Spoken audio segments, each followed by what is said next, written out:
Hi, welcome once again to another new video. This is Santu Sahu and you are watching Sahu's tutorial, and in this YouTube video I will be covering another 40 important MCQ questions along with explanation for the upcoming Gauhati University PGET 2023 English Literature Entrance Exam. This is the part 3. In the previous two videos I have probably discussed the 100 MCQ questions along with explanation. This is the part 3. Visit the playlist, that is Gauhati University PGET 2023 English Literature Mock Test, and in that playlist you will get the videos. So this is the part 3. I'll be covering 40 important MCQ questions along with explanation for the upcoming Gauhati University PGET 2023 English Literature Entrance Exam. This is the kind of mock test. Before starting the session, this is my humble request to all of you. Please make sure to subscribe the channel and tap the bell icon to stay updated, and do not forget to hit the like button and share with your friends. And here is your first question without delaying. Here is your first question on your screen. Athenian tragedies, okay, that is Athens, okay. Athenian tragedies were performed at a festival in honor of. Your options are Zeus, Dionysus, Apollo, Hermes. So Athenian tragedies first were performed at a festival in the honor of the god Dionysus. So B is the right answer, and here is the explanation. Dionysus. Great Dionysia, also called City Dionysia, and it's a dramatic festival in which tragedy, comedy, and satiric drama originated. It was held in Athens in March in honor of Dionysus, who was the god of wine and fertility. The god of wine and fertility, Dionysus. Next question. In memory of William Butler, it's an elegy written by T.H. Eliot, Robert Frost, W.H. Auden, Ezra Pound. So this poem, this elegy was written by W.H. Auden in memory of William Butler. It's W.H. Auden has written, and here is the explanation. In memory of William Butler, it's by W.H. Auden, was written in 1939 following the death of the Irish poet William Butler Yeats in January of that year. So, as well as being an elegy for the dead poet, in memory of William Butler Yeats is also a meditation on the role and place of poetry in the modern world by W.H. Auden. So, which text of Milton ends with "They also serve who only stand and wait"? Which text of Milton ends with "They also serve and who only stand and wait"? On his blindness, paradise lost, paradise regained, visit us. So here, the poem that ends with these lines here: on his blindness, on his blindness. Johnson's Dictionary of the English Language. Samuel Johnson's Dictionary of the English Language was published in 1711, 1795, 1759, 1755. So it is 1755. Johnson's Dictionary of the English Language was published in 1755. Next question. John Keats Thompson reads, "Here lies one whose name was read in lottery. Here lies one whose name was written in water. Here lies one whose name was written in the hearts. Here lies one whose name was written in the minds." So on the tombstone of Keats, here it was written that here lies one whose name was written in water. Okay, so here B is the right option. Oliver Twist, okay, is also known as A Suitable Fate, Twist of Fate, the Paris Boy's Progress, the Trials and the Tribulations of Oliver. So it is the Paris Boy's Progress. Oliver Twist is also known as, okay, the Paris Boy's Progress. It is subtitled as the Paris Boy's Progress. Subtitled as the Paris Boy's Progress, Oliver Twist conveys the concerns for the impact of poverty and the flaws of the workhouse system. Oliver, who is an orphan, spends his early years in Green Institution. Next question. Inkscape. Okay, that is okay. Gerald Manley Hopkins. Inkscape refers to the indwelling presence of God in nature, the universal character of natural thing, the individual character of a natural thing, or the moment of release from the material world. So Inkscape is referring the indwelling presence of God in nature. The presence of God in nature is Inkscape. The theory was given by Gerald Manley Hopkins. Next question. The number of poems in Sidney's sonnet sequence, Astrophil and Stella. Here Stella means actually star. Stella means star. Okay. Astrophil means star lover. Okay. Astrophil means star lover. So the number of poems in Sidney's sonnet sequence, number of poems total, there are 108 sonnets. Okay. 108 sonnets and 11 songs. Okay. And Spencer's, okay, Amorety is having, okay, Amorety is having 84 sonnets. So the Astrophil and Stella, the collection of sonnets and songs, contains 108 sonnets and 11 songs by by Sidney, whereas Spenser has written that is Amority that contains 84 sonnets. Okay, got it? Next question. Astrophil and Stella is a Sir Philip Sidney's renowned sonnet sequence comprised of 108 sonnets and 11 songs. Next question. Johnson's edition of Shakespeare appeared in 1752, 1765, 1791, 1760. Johnson's edition of Shakespeare appeared in 1765. उसने dictionary कब आया था 1755 में, और उसके बाद 10 साल के बाद edition of Shakespeare appeared in 1765 में. ठीक है, 1755 में डिक्शनरी आया था, उसके 10 साल बाद ओके 10 इयर्स हो गए 1765 में Johnson edition of Shakespeare appeared in 1765 में. ऐसे ही याद रखना है. Then कोर्टिज हो गया four is a postmodern retelling of, it's a retelling of okay, four by James Wood. This is a telling of Ivanhoe, Evelina, Robinson Crusoe, the Moonstone. Okay, Daniel Defoe's Robinson Crusoe. Yeah, Daniel Defoe's Robinson Crusoe. Okay, so James Wood has Coach 4 is actually a postmodern retelling of Daniel Defoe's Robinson Crusoe. So yes, C is the right answer. Next question. Only Connor is the epigraph to a novel by so George Orwell, Joseph Conrad, D.H. Lawrence, T.M. Foster. So it is not. So it is E.M. Foster. E.M. Foster's okay. Towards end. The name of the novel is okay. Towards end. Okay. In that novel, okay, we find the epigraph only current. Only current. The epigraph can be found okay. Towards end by E.M. Foster. Next question. After Shakespeare made his debut as a London playwright, he was described as an abstract crow. Who described okay, Shakespeare as an abstract crow? Robert Greene, Thomas Ross, Christopher Marlowe, John Leary. So it is actually Robert Greene. Robert Greene had described Shakespeare as an abstract crow. So Robert Greene is the right answer. Next question. The female creature okay, was written by Henry Fielding, Tobias Smollett, Charlotte Lennox, Aphra Behn. So किसने लिखा था female creature? It is actually written by Charlotte Lennox. Okay. Charlotte Lennox has written the female creature. The female quote was written by Charlotte Lennox. Okay. Music that gentler on the spirit lies than tired eyelids upon tired eyes. Tired eyelids upon tired eyes. The above lines occur in Tennyson's Tears, Idle Tears, In Memoriam, Maud, the Lotus Eaters. So these lines appear in the Lotus Eaters. The name of the poem is the Lotus Eaters. The Lotus Eaters. Tear eyelids upon tired eyes. Which contemporary British poet has translated Beowulf? Thomas Gurn, Thorngard, or Alan Lewis, Edward Thomas, Seema Sini. So the contemporary here, the British poet has translated Beowulf, which Seema Sini. Seema Sini has translated okay, Beowulf. Another important one is actually J.R.R. Tolkien. Okay, J.R.R. Tolkien has also translated okay, Beowulf into English. J.R.R. Tolkien. So Seema Sini is the right answer. Next question. It appears that in Paradise Lost Book 1, Milton belongs to the Devil's Party without knowing it. Paradise Lost Book 1, Milton belongs to the Devil's Party without knowing it. Who among the following made this statement? Frank Carmode, William Emerson, C.S. Lewis, William Blake. किसने बोला था? It is William Blake. William Blake has told. William Blake has told. Okay. Poetry is the criticism of life under the condition of fixed force, the criticism by the laws of poetic truth and poetic beauty. Who among the following made the above statements? Dr. Samuel Johnson, Sidney, Matthew Arnold, Wordsworth. So it just poetry is a criticism of life. That is Matthew Arnold in his study of poetry. In his study of poetry.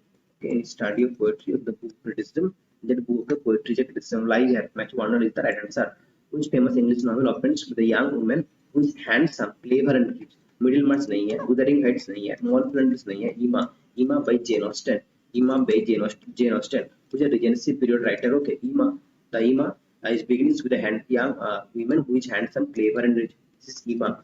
Jane Austen's Emma. The Empire Writes Back. Okay, was written and edited by Spivak. Then Spivak. Okay. Ascroft, Bill Ascroft, Griffiths, and Griffiths. Okay, Edward Said, The Empire Writes Back was written by Ascroft, Griffiths, and Griffiths. Okay, here B is the right answer. Nation and Narration is a work by Homi Bhabha. 1999 में publish हुआ था Homi Bhabha, Edward Said, Bill Ashcroft. So Nation and Narration is a work by Homi Bhabha. A is the right answer. The Mad Woman in the Attic. The Mad Women in the Attic is the 1979 book written by Ellen Salter नहीं है, Susan Goober and Salter, Goober and Gilbert. So the Mad Women in the Attic is written collaboratively by Goober and Gilbert. Goober and Gilbert they have written the Mad Women in the Attic. Who is the author of a literature of their own? Virginia Woolf, Mary Wollstonecraft, Ellen Salter, Julia Christopher. It is Ellen Salter. Ellen Salter, literature of their own, who has coined actually gynocriticism. Gynocriticism was coined by gynocriticism. Gynocriticism was coined by Ellen Salter. She has written a literature of their own. Okay, that was published in 1979. So Ellen Salter is the right answer. Which figure of speech is used in the sentence? She must a very way. She must a very way. So very way. Way cannot be very. So alteration to nahi hai, transfer epithet, okay, where the epithet, any adjective is transformed, okay, from the real one to the this one to the way, okay. Metaphor personification, transfer epithet or hypallage, okay. What is the other name of transfer epithet? It's a hypallage. Transferred epithet. Way cannot be very, okay. So here transferred epithet, as the name suggests, the figure of speech formed by the transfer of an epithet, transfer of an adjective. Adjective, the term epithet refers to adjective or a phrase that modifies noun in the sentence, most probably the subject. The epithet, however, is transferred from the noun. It is actually meant to describe another noun, most probably the noun that takes the place of the object in the sentence in order to form a transfer epithet. For instance, in the sentence, we had a memorable day. Day cannot be memorable, okay? So memorable actually describes them, that is the human being having a memorable time, not the day itself. So this is a transfer epithet or hypallage. That means adjective. Which figure of speech used in the sentence to postpone delight and leave laborious day. Leave labor day cannot be laborious. Okay, alteration transferred epithet again. This is actually an hypallage or transfer epithet. Transferred epithet here is the right answer. Early to bed and early to rise makes a man healthy and wealthy and wise. Okay. This is an example of aphorism, analogy, adage, apostrophe. Early to bed, early to rise makes a man healthy. So this is a kind of proverb. Okay. So this is adage actually. Adage. Okay. Now what is adage? Adage actually a wise saying, proverb, short and memorable saying that expresses a truth and is handed down from one generation to the next. Okay. Wise saying, proverb, short and memorable saying that expresses a truth is handed down from one generation to another generation. The adage is a proverb, a short statement expressing a general truth. The old adage is out of sight, out of mind. Out of sight is an example of out of sight, out of mind. So this is actually an adage. It was the waste of time, it was the worst of time, it was the age of wisdom, it was the age of foolishness. Which figure of speech is used here? So it is a usage successive sentence of the begins with, okay, the same words here. That's why anaphora, simile, personification, hyperbole. It is anaphora. It is anaphora. It is anaphora. Next question. He says, okay, he is concerned with the truth. Okay. He is concerned with the truth. Sorry, he is economical with the truth. Which figure of speech used in the sentence? Euphemism, simile, personification, hyperbole. Simile तो नहीं है, personification भी नहीं है, hyperbole नहीं है. That is euphemism. So what is euphemism? That is a term. Euphemism refers to those words or a phrase that cannot be used to convey something unpleasant, sad or concepts. अगर कोई मर गया तो died के बदले में हम क्या यूज कर रहे हैं? Past है. Okay. Harsh word यूज नहीं करके हम क्या कर रहे हैं कि soft word यूज कर रहे हैं. ठीक है? Past है. So we use ना. So you see here that euphemism refers to those words of the phrase that can be used to convey something. It is the art of communicating something in a less annoying and much lighter tone. The tone will be much lighter or in an indirect manner. Okay. Euphemism is used to express a mild or indirect or vague term to substitute for a harsh, blunt or offensive term. Okay. And he's economical with truth. Okay. That means always he makes, okay. He always, okay. He's a liar. That means he's a liar. Okay. So economical with truth means liar. So without using liar, we are using economical. The softer tone. The tone is softer here. That's why it is an euphemism. The dictionary definition of a word. Connotation तो नहीं होगा. Figure of speech लिखते हैं denotation apposition. The literal meaning, the dictionary definition of a word is actually known as denotations. Whereas the connotation is the internal meaning. Okay. Denotation is the literal meaning or the dictionary definition. Definition C is the right answer here. What figure of speech is used in the following sentence? The stars danced in the night sky. The stars danced. Star dance. Metaphor, simile, personification, hyperbole. So personification here, the inanimate object is actually identified with the human qualities. Okay. So it's danced. Here danced. This personification. Identify the figure of speech in the sentence. A smile is as bright as the sun. So there is a comparison between the smile of the heart and the sun. So there is two dissimilar things are compared with the use of that. So it is simile, metaphor, alliteration, hyperbole. This simile. This simile. Next question. Who introduced the concept of the death of the author? The death of the author, the concept was given by the post-structuralist Michel Foucault, Roland Barthes, Jean Baudrillard, Jacques Derrida. It is actually Roland Barthes. Roland Barthes has given the concept of the author. When the author starts writing, okay, the author becomes dead. Okay, the meaning of the text depends on, okay, depends on the reader. Roland Barthes, the death of the author. Which post-structuralist thinker is known for his concept of difference? Difference concept किसने दिया था? Derrida ने दिया था, Roland Barthes ने दिया था. Jean Baudrillard, Gilles Deleuze and Guattari. So it is Derrida. Derrida has given the concepts of difference and aporia also. Aporia and difference, these are concepts given by Derrida. Derrida is the deconstructionist. With the following works, which actually Michel Foucault, Madness and Civilization, or work by Michel Foucault, Discipline and Punish, work by Michel Foucault, The Order of Things, Michel Foucault, all of them actually. Madness and Civilization, Discipline and Punish, The Order of Things, these are all works written by Michel Foucault. Here, D is the right answer. Which post-structuralist thinker is known for the concept of rhizome? Rhizome is a concept given by Jacques Derrida ने दिया, Bonaparte तो नहीं दिया, जिन Baudelaire similar term दिया है, Deleuze and Guattari, which Deleuze and Guattari, they collaboratively given the concept of rhizome. Okay, Deleuze and Guattari here D is the right answer. Who is known for the concepts of panopticism, and its analysis of power structure. Okay, power structure and panopticism. Michel Foucault, Jacques Lacan, Gilles Deleuze, Jean Baudelaire. So it is Michel Foucault. Michel Foucault has given the concepts of panopticism and its relations and its analysis of power structure. Michel Foucault, and here is the explanation from Michel Foucault. Okay, what is panopticism? It's about the modern mechanism of control. Okay, the mechanism of control. He argued that institutions are arranged like the prison and the prison, the panopticism, okay, the panopticon. So because they enable pervasive observation of individuals, they promote docility and compliance. Who is known for the work Discipline and Punish, the bard of the prison. Discipline and Punish, the bard of the prison. Gilles Deleuze, Michel Foucault, Jacques Lacan, Bonaparte. It is Michel Foucault. Michel Foucault has written Discipline and Punish, the bard of the prison.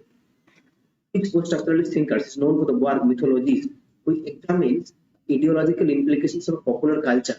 The ideological implications of popular culture. Mythology किसने लिखा है? रोलाबार्थ लिखा है, Jacques Derrida लिखा है, Michel Foucault लिखा है, Giles Derrida लिखा है. किसने लिखा है mythology? Mythology was written by Roland Barthes is actually a structuralist as well as a post-structuralist. Roland Barthes structuralist as well as a post-structuralist. Okay. 38. Who is a classicist in literature, royalist in politics, and Anglo-Catholic in religion? किसने पढ़ा? T.S. Eliot, Ezra Pound, Matthew Arnold, William Butler Yeats. So it is actually T.S. Eliot. T.S. Eliot has said that, okay, I am a classicist in literature, royalist in politics, and Anglo-Catholic in religion. It is Thomas Stan Eliot, T.S. Eliot. Next question. Others abide our positions, thou art free. Who has said this about Shakespeare? Shakespeare के बारे में किसने बोला था? Wordsworth बोला था, Menten बोला था, मैथ्यू आर्नल्ड बोला था, और बेन जॉनसन बोला था. So it's Matthew Arnold. Matthew Arnold is here saying, okay, on Wordsworth that others abide our question and thou art free. So here Matthew Arnold is the right answer. And Matthew Arnold has written a poem called Shakespeare. Shakespeare. This is the name of the poem, Matthew Arnold Shakespeare, and this is the line: others abide our question, thou art free. We ask, thou smilest and art still. Outtopping knowledge, and for the loftiest hill who stars and crowns his majesty. And today's last question is on the screen here. Life is a tale told by an idiot. Life is a tale told by an idiot. From which play are these words quoted? Hamlet में, Tempest में, Macbeth में, Romeo Juliet में. So these lines are actually spoken by Macbeth in Macbeth. Okay, Macbeth in Macbeth. So Macbeth is the right answer. That life is a tale told by an idiot, and here is the explanation. You can see these words are uttered by Macbeth after he hears of Lady Macbeth's death. Okay, in Act 5, Scene 5. In Act 5, Scene 5 जब उसने Lady Macbeth का death का बारे में सुना था, उसके बाद उसने ये बोला था. These lines were actually spoken uttered by Lady Macbeth. So these were all 40 questions which I had discussed along with the explanation. I hope you have liked the video. Make sure to subscribe the channel and tap the bell icon to get more notifications to stay updated. Do not forget to hit the like button and share with your friends.